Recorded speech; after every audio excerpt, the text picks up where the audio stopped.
We hope you can hear me. If somebody wants to confirm in the chat that you can hear me, that would be great. So I'm here, this is Stephen Laurie here at CNAG in Barcelona, and I have at my side Leslie.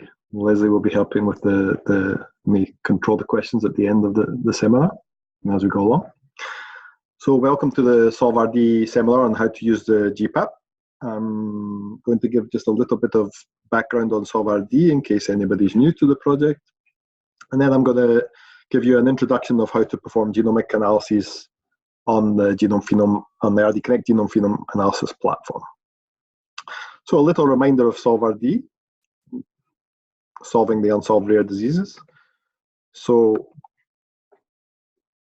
SolveRD is a 5-year project. We're at the end of year 2. We're coming to the end of year 2. Currently, we have, well, it says here 22 partners from 10 countries, but actually we have at least 34 different submitting groups. And the project is coordinated by Olaf and Holm in Tübingen and co-coordinated by Han and Anthony, Tony Brooks, sorry, and Han Brunner in Nijmegen. And these were the partners when this slide was made. So these are the full partners, but also we have a number of associate partners. So this is why we're up to 34 right, submitting groups. You can see we have good representation across the European Union. And initially, there's a core group of 4 ERNs, European Reference Networks, which are submitting data. And these are RND, which is rare neuromuscular diseases, NMD, rare neurological diseases, NMD, which is rare neuromuscular diseases, Ithaca, which focus on intellectual disability, and Genturis, which are rare inherited cancers. And there's a number of additional networks associated, including the undiagnosed patient programs from Italy and Spain. And SolveRD is going to be taking advantage of existing rare disease infrastructures across Europe, including the RDConnect platform and RDConnect in general, as I'll be showing you today, and other resources such as Orphanet, Human Phenotype Ontology, Elixir, Eurogen Test, etc. And of course, we are also connected to the patients through organizations such as EURORDIS and Genetic Alliance UK.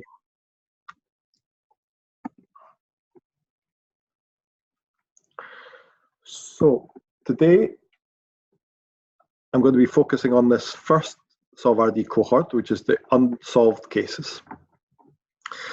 There's also 3 other cohorts that I'll mention briefly. So there's specific cohorts from each ERN where they're going to do beyond the exome approaches. So where exome testing has failed, they're going to do whole genome or long-read whole genome sequencing to try to solve these cases. Cohort 3 is the ultra-rare diseases, so some very phenotypically unusual patients, some of which I would imagine might have more than one underlying mutation. These will be solved using jamborees, hopefully. And then there's some unsolvables. So these are highly recognizable, clinically defined diseases, but for which no underlying genetic cause has been identified so far. As I said, today we're concentrating on the big cohort, cohort 1, which are the unsolved exomes. So these are cases where an exome has been run previously, but no, at the time of the analysis, no underlying genetic cause or no completely explanatory genetic cause was determined. And the goal of the project is to reanalyze 19,000 such exomes during the course of SolveRD. To date, we have started the reanalysis of 8,500 of these. And these are what today's seminar is going to focus on. If you choose to log into the platform to try to solve some of these cases yourself or to see if anything pops up that was missed before, then this webinar will help you do that. So these are the numbers. Again, 19,000 unsolved cases, 800 ultra-rare rare disease patients, whole genome for 2,000 cases where exome has not been confirmatory to see if that can help solve. Long-read genomes for 500 cases, novel omics approaches for 2,000, and multi-omics for the 120 unsolvable syndromes across the 4 core ERNs. So for more information about SolveRD in general, you can visit the SolveRD website, I'm sure you're all aware of, and you should be following SolveRD on Twitter if you're a Twitter user. So onto the main purpose of today's webinar. So how do you analyze your exome data, or perhaps even your genome data? We have a few hundred genome cases, whole genome experiments already submitted within SolveRD using the RDConnect Genome-Phenome analysis platform. So this is the outline. I'm going to quickly review the data workflow within SolveRD, then give you an overview of the GPAP itself in slides, and then we'll walk through a couple of real illustrative cases using our playground feature of the platform. And then at the end, we're going to leave plenty of time today to answer any questions you may have. So please go on typing any questions in the text box.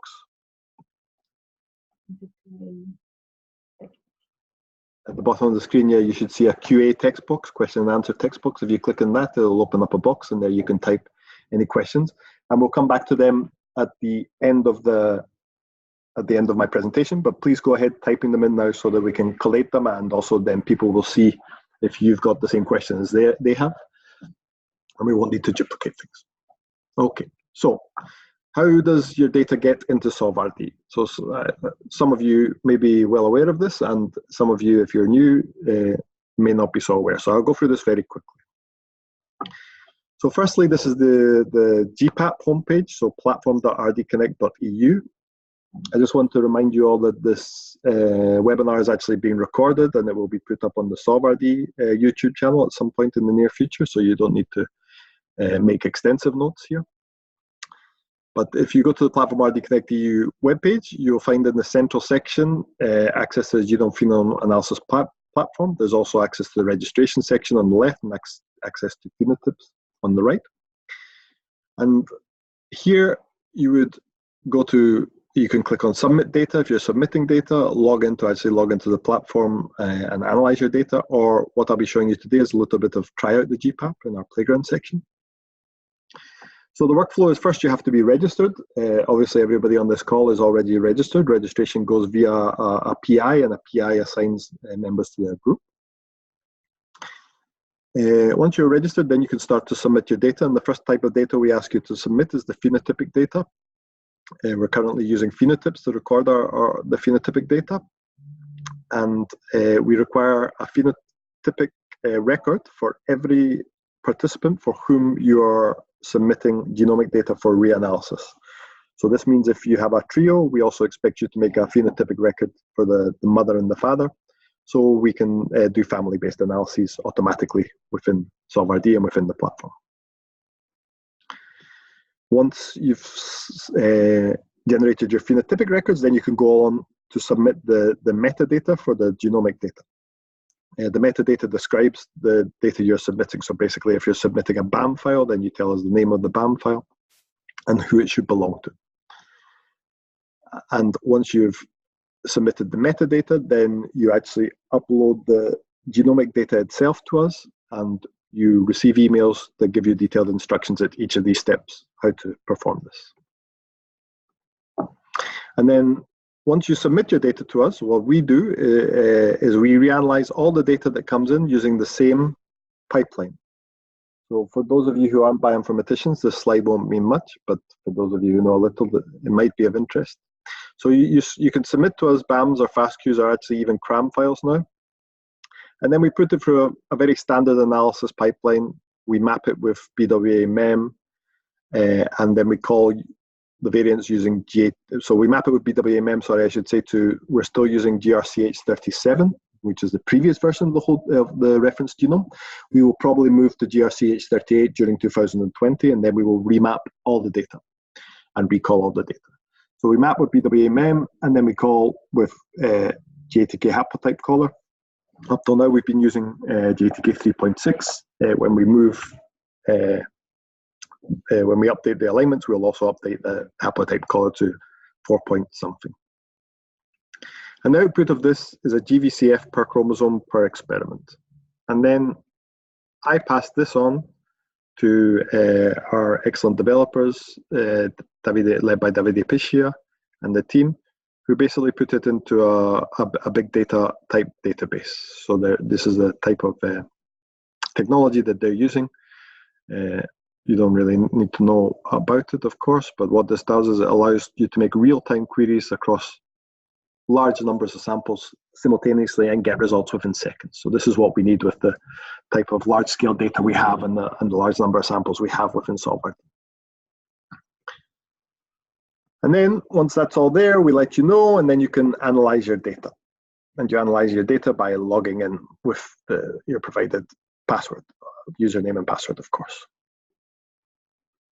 So, as I said, questions will be addressed at the end of the webinar, so carry on to write them. It says the everyone chat box here, but it's actually the QA chat box in this case, in this version of Zoom. Okay, so now to tell you how to use the GPAP. So I'm going to start off with some slides, and then I'll do a real walkthrough with you. So when you log in, this will be the first thing you see, something similar to this. So the interface basically has 3 sections. I see my mouse is frozen. Yeah, but you're not seeing it. Oh, you are. I'm seeing your mouse. Sorry. So the first section is this, where you define the samples you want to analyze. The second section is where you define the filters you want to apply, and you can switch on and off filters as you go along as much as you like. And then you will see the results at the bottom. So to take these steps step by step, the samples section. So the first thing you do is you define your samples here. To add a sample, you click on this plus box, and this will bring up a line where you can select a sample. You can identify your own sample IDs by looking in the data management module, which I'll show you briefly at the end of this, hopefully. And you type in the sample, and you select it, and you make sure the background goes green, which means the sample is correctly selected. So here I have a trio. This is a trio I'm actually going to show you a little later. We have the case, the father, and the mother. And importantly, you define your mode of inheritance by defining the genotype that you're looking for in each of these individuals. So if we're to look for a simple autosomal recessive variant, we would actually be expecting the case to be homozygous for the alternative allele, and the father and the mother to be heterozygous. And I'll come back to that later.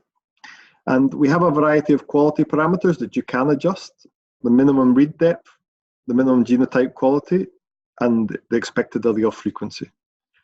The alternative allele frequency, if it's a homozygous reference, we expect it to be 0. If it's homozygous alternative, we expect it to be 1 or very close to 1, allowing for a few sequencing errors. And obviously, if it's a heterozygote, we expect it to be close to 0.5, but actually anywhere within the range of 0.2 to 0.8 is generally considered reliable. So you define your samples, and then there's a variety of filters to reduce the number of variants that you get back. So we have 5 major categories of filter. We have the variant type, we have the control population databases, primarily Nomad these days is the most useful. You can filter by various effect prediction algorithms.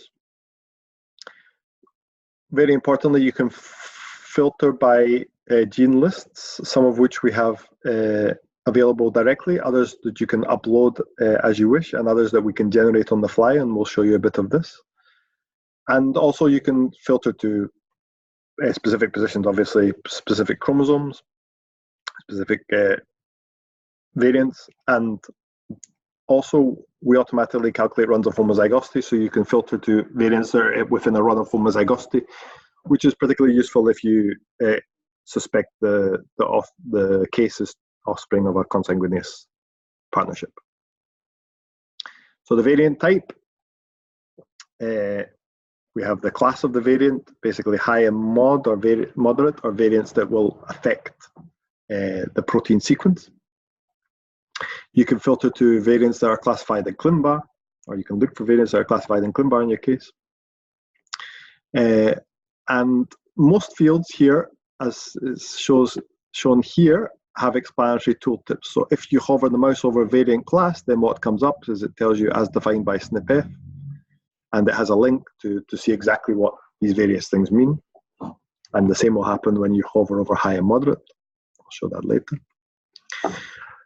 And in the genes and phenotypes filter, you can generate candidate gene lists on the fly. This looks slightly different than from the slide here. But the one important thing is, as all the phenotypic information is encoded in HPO terms in phenotypes, we can pull out those HPO terms directly and generate gene lists for those HPO terms. Or we have a variety of predefined gene lists, or you can upload a list of genes, or you can just search for your favorite gene here. And this is just a run of homozygosity filter. So we detect long runs of homozygosity, anything over 0.5 megabase, in all samples. And as I said before, if your sample is consanguineous progeny, then filtering to variants and runs of homozygosity is going to be very useful to reduce the number of putative variants of interest. And once you've applied this, you can run the query. You can run the query at any time using this green button at the top. It's better to apply a few filters, or you might have to wait a little while for tens of thousands of results. But once you run your query, within a few seconds, you'll get your results at the bottom of the screen. So what does the results menu look like? Well, it's got two parts. So the general results by variant are at the bottom, and more detailed information for any particular variant is shown in the smaller window above. So what you can see here is that you get, obviously, the reference and alternative allele, the genotypes of the individuals, which will have matched the genotype you've requested. So you're only going to see the genotypes that were of interest for you. The gene that's affected, the effect impact, and then some nicely color-coded where we have data from the algorithms that attempt to predict whether the variant is likely to be damaging or not. And where appropriate, you'll see the frequency in EXAC or the 1000 Genomes Project or NOMAD. To make follow-up analyses as easy as possible, you'll see that you have an extensive list of links directly out from the position to Ensemble, EXAC, or NOMAD, etc. So they will take you to exactly this coordinate in these databases, so you don't have to go and search. You'll be at the right place once you click on the link. And we have the same for the gene, to ClinVar, to GTEx, or to HGMD. If you have a HGMD professional account, this will link to the correct page for your gene in your professional account, if you're logged in. And then in the window above, I'll show a bit more of this in the demo itself. You have extensive information about the variant that's selected. So in this case, you can see the first variant has a slightly darker background, it's in gray. And this is the variant that you get more information here. So here you can see all the transcripts that are affected by this variant, the impact of the variant on the transcript. So here we're showing in the effect impact and the main results, we're showing the highest impact. But here you can see the actual impact on the transcripts and some more detail about the transcripts. And then we have other links that have further information. And again, I'll come back to them. One important point is if you have a putative splice variant from the transcript, you can link out to Human Splice Finder, which is a very useful tool for trying to determine whether the actual variant you see is likely to affect splicing. And that's from Exomiser in France.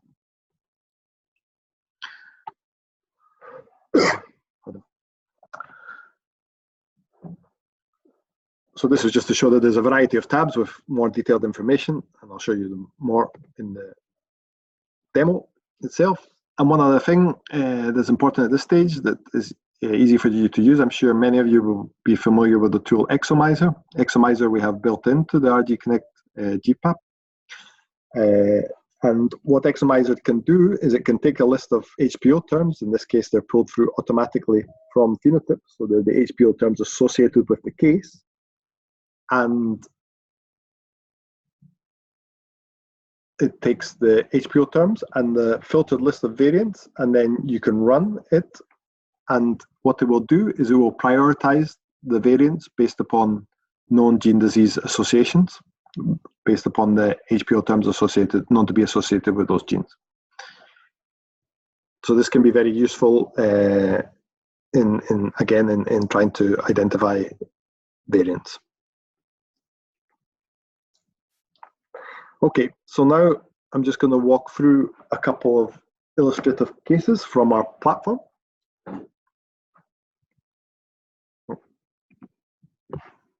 Okay.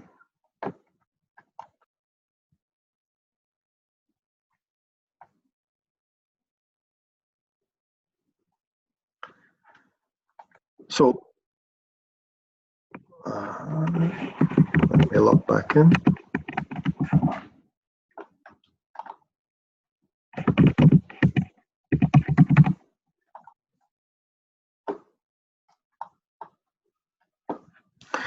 Okay.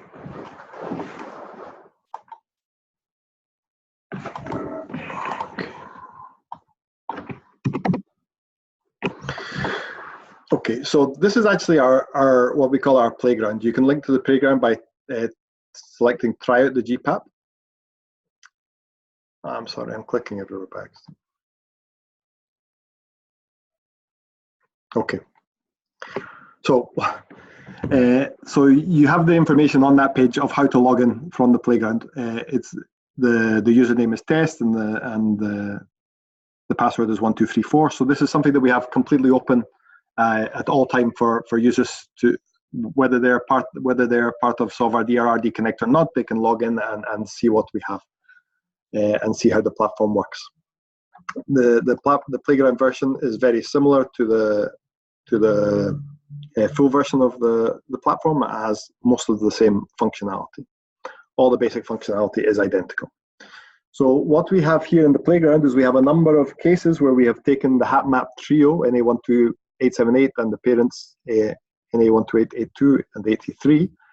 And what we've done is we've taken real variants detected in real cases in RD Connect, and we've inserted them into the background of the HapMap variants. So we have whole genomes that have real causative variants inside them. So here's an example of a fairly typical case. So this is a description of a real case from within RD Connect. So this was a 5-year-old male suffering from, referred for congenital myasthenic syndrome. And the main clinical features, so these are encoded in HPO terms in the phenotypes, are neonatal hypotonia, distal arthrogryposis, inability to walk, and recurrent lower respiratory tract infections. And we can see that the parents are unaffected and the child is affected. So this was the first case in this family. So here I'm going to click on the plus in order to identify the cases I want to look at. So the name of this case here is case 1C.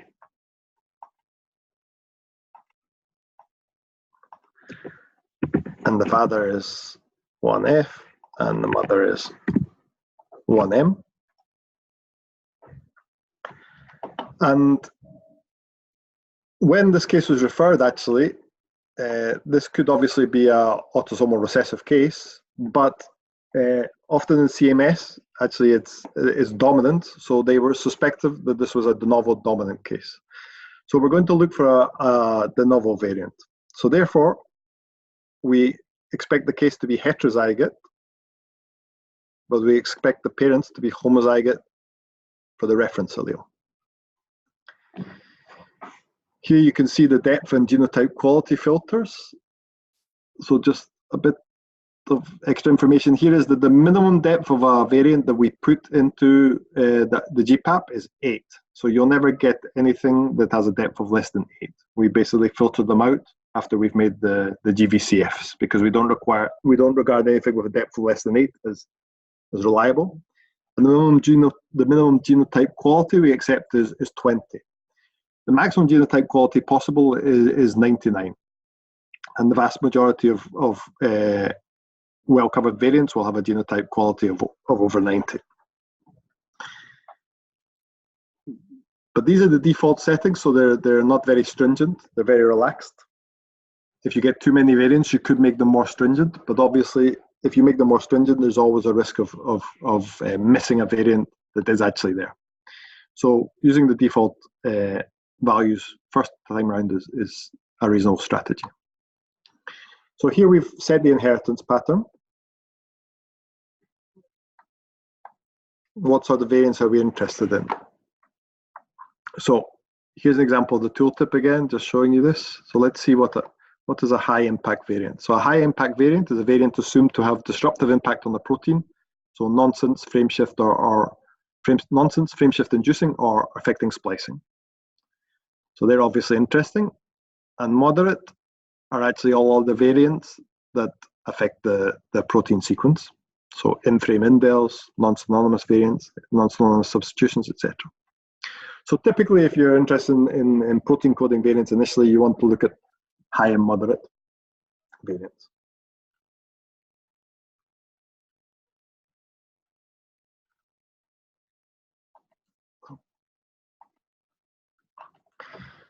And also, obviously, as we're working in rare diseases, one of the most useful tools we have at our disposal is that we expect the variants to be rare in the population, in the general population.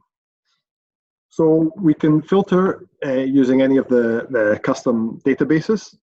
As I said, Nomad is already by far the most useful here. So as we're looking for a rare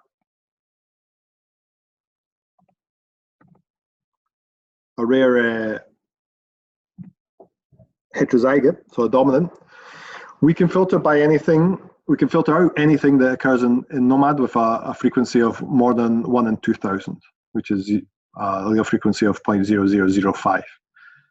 Given that 1 in 2,000 is the definition of rare diseases in Europe.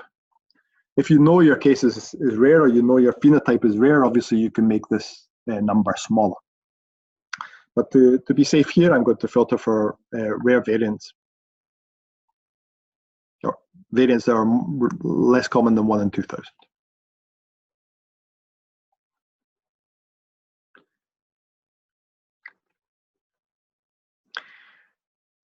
As I said before, you do have the ability to filter by the various tools, well, the most popular tools, Mutation Taster, SIFT, and polyphen2. But we don't generally recommend it because they are only predictive tools, and so you can find many damaging, things that are predicted to be damaging that are not actually affecting your case. And likewise, it's possible to miss things because they don't look damaging, but they happen to be. However, obviously using the gene list, if you have a candidate gene list, is very useful. So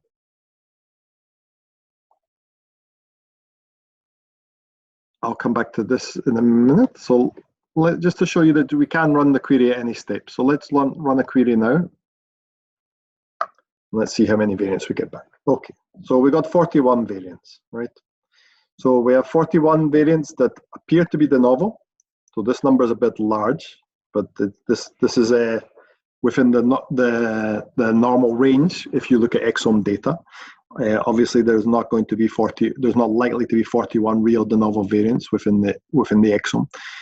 Most cases, this will be because the parent is being called homozygous reference when they are actually heterozygote, for example. But this is the sort of number you typically get. So we have 41 de novo variants that appear to be rare or absent in Nomad, and you can see the Nomad data here. Now, I'm not an expert in congenital myasthenic syndrome, so looking at this data here, any of these variants could be as good a candidate as any other for me. You'll see that there are some high impact variants, but it's important to remember that a high impact variant means that the variant is likely to have a high impact on at least one transcript of a particular gene. But if that transcript or if that gene is not particularly important, then the fact that it has a high impact variant, which maybe stops it from functioning, is not likely to be relevant. So just because a variant is high impact does not immediately mean it's likely to be of interest. So here, as I'm naive, what I want to do is to take the HPOs that were defined in phenotypes. So here on the right, I can fetch the HPOs that were put into phenotypes for this patient. And you can see that there's 10 HPO terms. And then I can build a gene list based upon two resources. One is based upon the HPO ontology.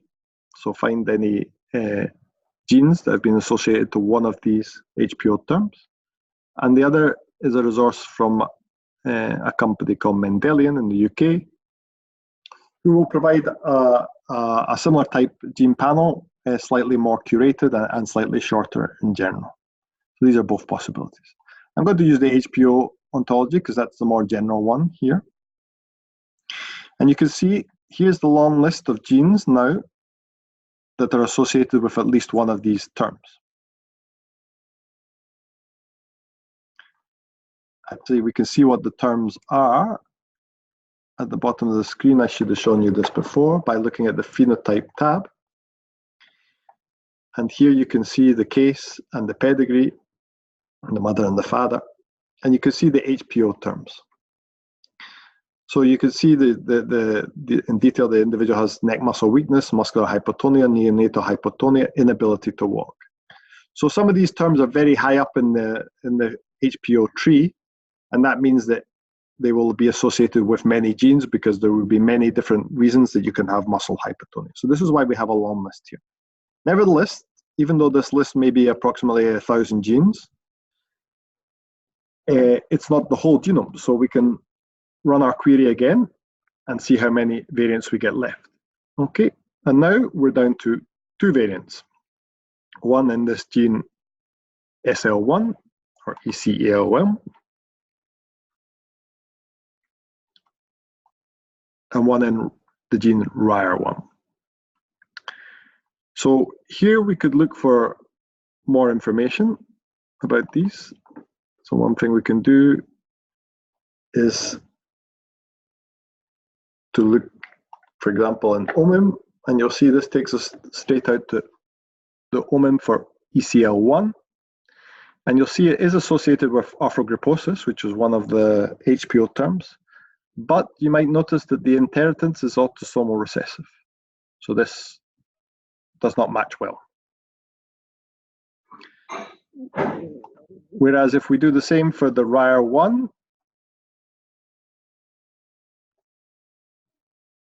we can see that the ryanodine receptor is associated with a variety of modes of inheritance, including autosomal dominant. And actually the top one here is something called central core disease. And if you happen to be a neuromuscular expert, you would know that central core disease is actually a subtype of congenital myasthenic syndrome. So this would suggest that this variant that we found here in RIRE1, although it's a moderate impact variant, it still looks like a very good candidate.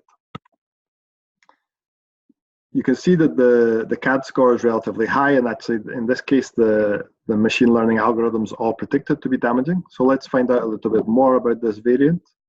So looking at the extended results, you can see that the genotype quality is 99 in all individuals, so the depth is good. The alternative allele frequency is 0.41, so this looks like a good candidate real de novo variant. Here, as I say, you can see that this gene has 4 transcripts, 4 ensemble transcripts that are hit by this variant.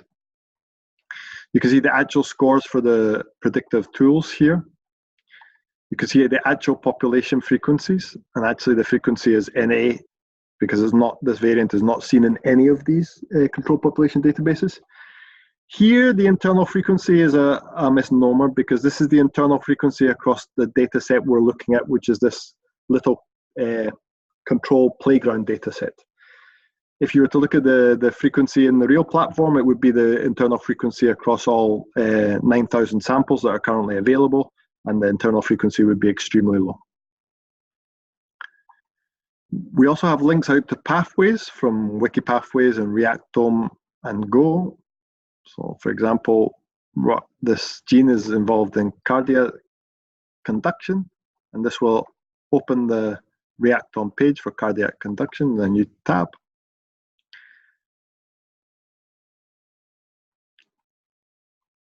And here you could explore this in more data. So there's a lot of information here. You can find out where the ryanodine receptor is actually located here and what it interacts with.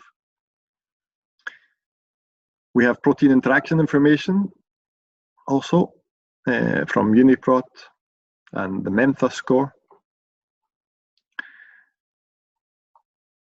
We have information from disease card, which is another aggregator of information at the gene level. So you can see there's the associated Go terms and sometimes different pathways if there is a KEGG term, and clinical trial studies even for this gene. We have a section where it's a candidate variant, which will be shown if the variant had been tagged, which Leslie will talk about. That's an advanced feature that Leslie will talk about more. And we have some more links to human HMT and EDGAR and alpha. So these are a selection of things. So just to go back and so as I say, today I'm focusing on the more standard way to analyze, or the more basic analysis. So I want to go back to the 41 variants with any luck.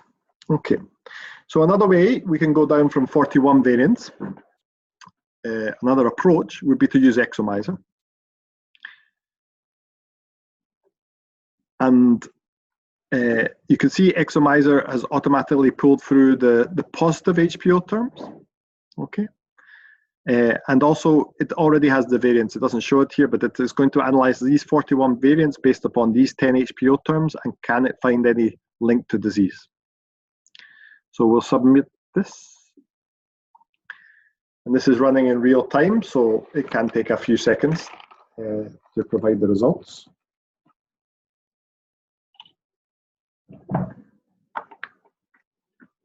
Okay, and when once it's generated the results, you can see them at the bottom here.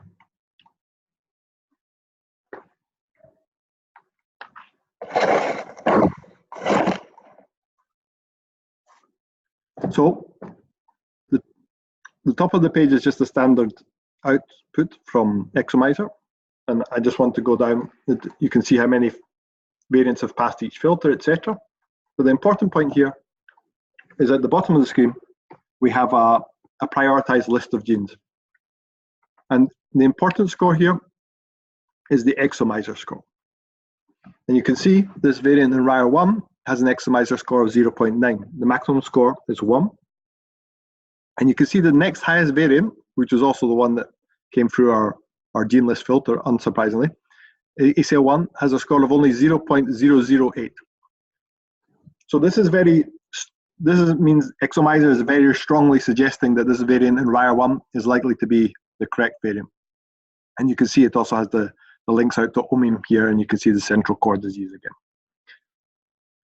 So this is a case where Exomiser can help you solve it very rapidly. Any score over 0.8 in our experience is likely to be the causative variant.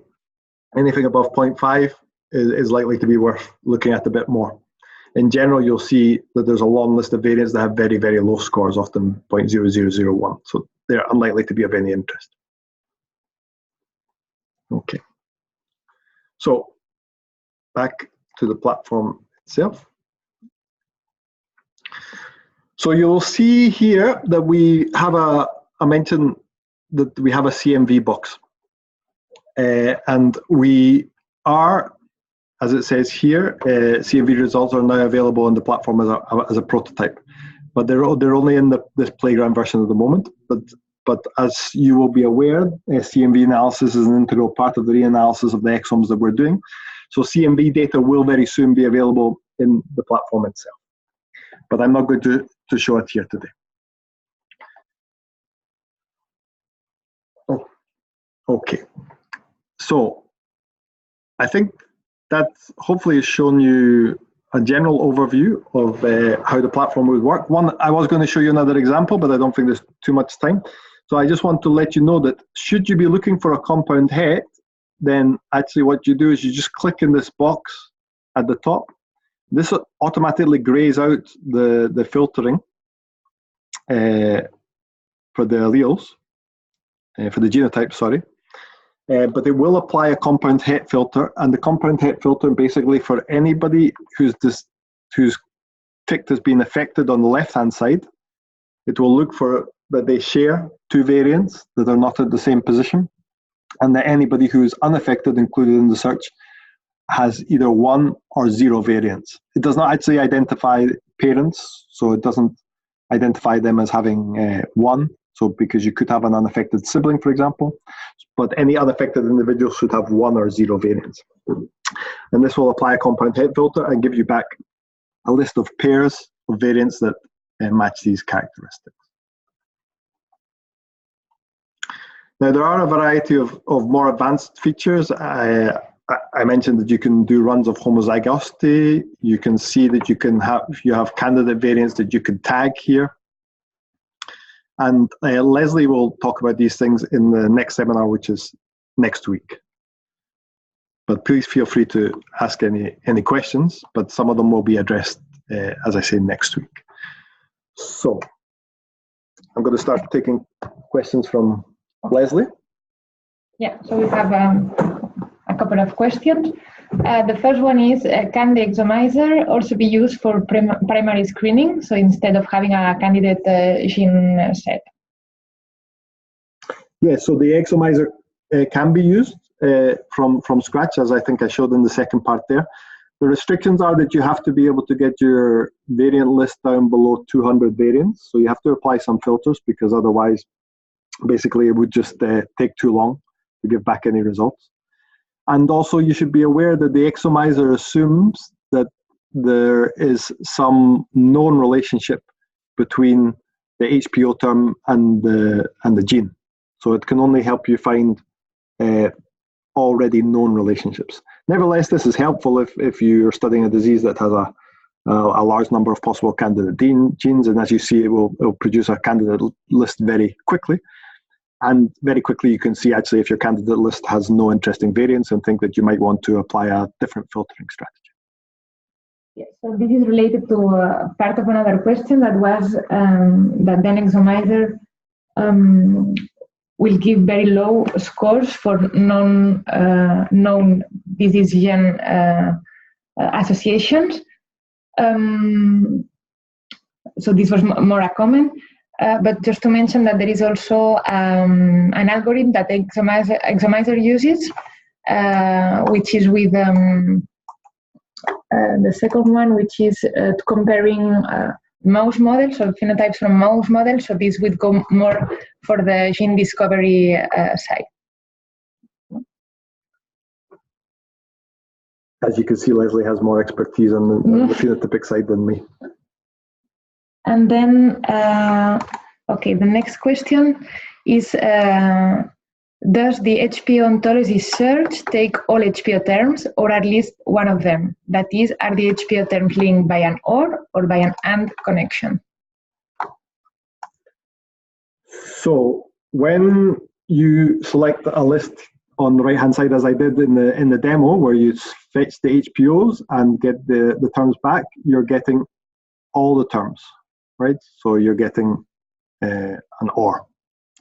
So you're getting the union, an or a union, so you're getting all the possible terms. This is why the list is so long. If you use Mendelian, I think you get a more curated list, and the list will be shorter. And also,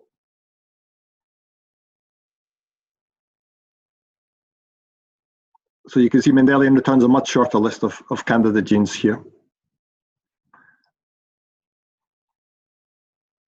And also on the left-hand side of the screen, you have an operation of a union or intersection. Now this might be slightly unclear. We maybe need to improve how we show this, but this is a union or an intersection across different tools. So for example, in the predefined gene list, if you were to take the medically interpretable genome, which is 5,000 419 genes. This is a bit old now. This is from a paper in 2015, but this is one of the sets of genes that many of the clinical exomes were based on. There's 5,400 genes, and then you apply a search, an intersection. You will now be intersecting between the medically interpretable genome and the gene list that's selected on the right of the screen. Thanks. There is another question, which is there a possibility to save the filter, for example, to define a filter template? Okay, so this is a good question, and so the quick answer is no to define the filters. This is not something we've built in yet. It's something that we would like to build in, and maybe at some point in the future we will have it, but we don't have it yet, because obviously this would also require that the user's filters are stored somewhere. So you would access your own filters and then be able to reapply them. What you can do through this share button at the top of the screen is you can get a link. So you either get a query ID, as you see it's 39, or you can copy a URL by clicking on here. And what that will do is it will allow you to share the query that you've done on the samples that you've done. So it would essentially return us to exactly the same position we are here at the moment. So we would then, you would log in, you would go to load, you would put in the query ID, you would load, and then run the query, and it would show you exactly the same view as I'm seeing at the moment. So this is a good way to share between your groups, within or between groups, the results of your analyses. Thank you. And related to this, there is another question, which is if the activity while using the platform is somehow logged. Yes, so we do log all user activity in the back end. We don't consult those logs unless we think that there might be somebody who's doing something that they shouldn't have done, which has not happened yet. But basically, we log all queries so that we make sure that nobody is running an automatic, some sort of program to try to mine the data, right? So we make sure that everybody is using the platform the way they should. And if we see they're running 500 queries in an hour, then that would be flagged up, and then we would investigate what is happening. So all user queries are logged, but we don't analyze them in any way. Thanks. Related to Exomiser, they ask if it takes the compilation of the HPO terms by an AND or an OR connection when returning results.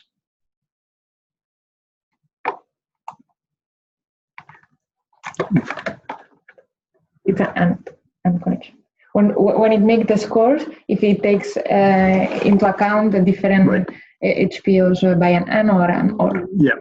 So exactly the score that you have here. So you can see you get a part score for the phenotype and a part score for the variant, right? And then it has a way of integrating them. It's not clear exactly how it is. So the phenotype score is weighted in a certain way. But yes, here it's taking the HPOs as an AND, right? Because what it's doing is assuming that a person who has the disease that it's trying to suggest they have, if the case has one of these diseases, you would expect it to have a number of these HPO terms associated, right? So again, that shows that the more clinically homogeneous is the presentation of the disease, the more likely you are to get a high Exomiser score if you find a real variant, right? Whereas a disease that presents very heterogeneously may have a lower Exomiser score, but nevertheless the variant may be relevant. Another question which is related to HPOs is how often is the HPO updated on RT-Connect? New HPO variant association may be found after an initial search, so could these updates be flagged up to the user? Yeah, so this is run in real time. So these HPOs are as up to date as the HPOs in the Exomiser server. I'm not sure quite how often they update them, but relatively frequently. It's a live project. Thanks. Another question is there any splice prediction annotation available? Okay. So I probably went over this a bit too quickly, but if you go to the functional section of the results, and then you click on the transcript, this HSF link is to Human Splice Finder. Now this one isn't going to affect the transcript, but I'll click on it so that you see what we get. So this automatically takes this transcript and takes this variant and loads it into the Human Splicing Finder website, which is from Aix-Marseille, as I said, because our colleagues Christophe Barraud and David Salgado were part of the RD Connect project. And this is their tool. And you can see that it will display the variant and its location within the transcript. And then at the bottom of the screen, you can see what their tool makes as an interpretation. So here you can see actually there's a possible creation of an exon splice silencing site. And this could potentially affect splicing. When they are confident, I can't remember exactly what the message is, but the message would be stronger and it's in red instead of in orange. And then this is very good evidence that in our experience using this tool, it provides very good evidence when it predicts it to be affecting a splice site, it is likely to affect the splice site. The value here is that they are finding variants that are not just in the canonical splice site, but further out or within the exon or within the intron. So they're able to find other things. We don't have that flagged up because we can't query it for every variant that we produce in real time. So the way we do this is you have to go to the transcript and link out, and then that runs the query as you see it took 4 or 5 seconds to load. But we can't do it for every variant because then for every time you return 200 results, we would be making 200 queries on their server and we quickly overload them. Thanks. And now the last question for now. If you can explain a little bit more the PanelApp filter that there is in the phenotypic section. Okay. So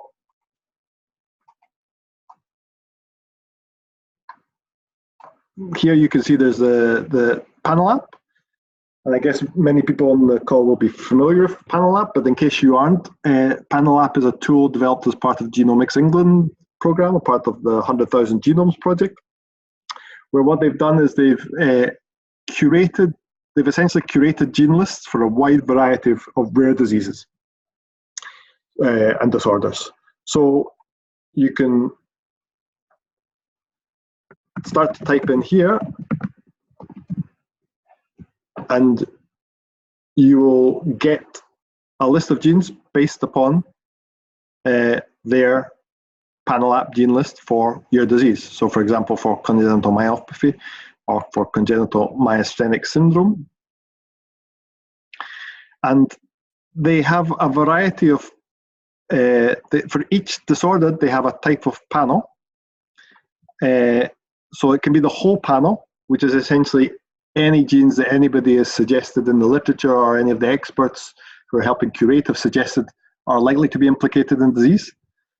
And then those that are manually curated and confirmed will be green, and those that have strong evidence but are not fully verified will be in amber. So they have green, amber, and red for each gene list.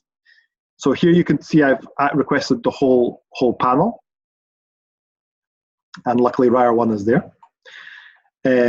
So the whole panel here, we have about 30 genes. If I select on the green list, well, you can see that many of them are green, but not all of them, right? So now we have 24 genes. So I think we lost about 6 genes there. So this is just a way. This is just another way to get your candidate gene list on the fly. And as you saw, this takes a few seconds to come up because it's actually querying the API, the computer interface for PanelApp directly. So if this gene list changes on the PanelApp site tomorrow, it will change in RD Connect tomorrow as well. So this is live searching of the PanelApp to get your candidate gene list. And obviously, because these are curated gene lists, they're very useful as well. But again, only for known genes. Okay, yeah, no more questions. So thanks a lot for answering all those. Okay, so we're about at the end of the webinar. I want to thank you all for joining. If you have any questions, you can always contact us at the email addresses which we use, which are help@rd-connect.eu or platform@rdconnect.eu. And next week, as I said, Leslie is going to give an interesting webinar on the more advanced features of the GPAP, including how to share your results, how to tag variants, and some other more extensive features to help resolve more tricky cases. So thank you very much for joining. I hope it was worth your time, and have a nice afternoon.